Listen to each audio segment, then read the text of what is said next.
King Charles visits Northern Ireland, Queen's coffin to be flown to London. King Charles arrived in Northern Ireland to a welcome from hundreds of well-wishers on Tuesday as he led the mourning for Queen Elizabeth across the United Kingdom before his mother's coffin is flown to London for 4 days of lying in state. After a silent vigil attended by Charles, his sister Anne and brothers Andrew and Edward at St Giles Cathedral in the Scottish capital Edinburgh on Monday, people queued overnight to file past the Queen's coffin, some with sleeping children.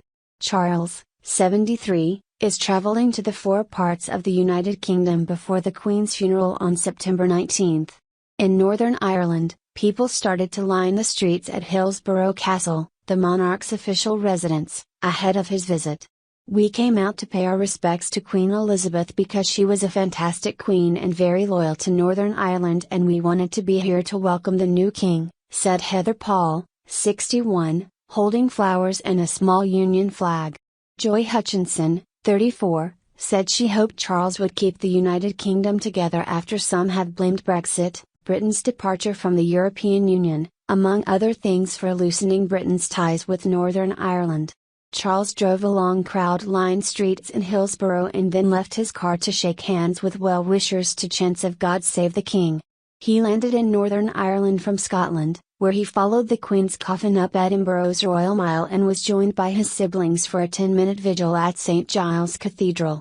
They stood, heads bowed, at the 4 sides of the coffin while members of the public filed past.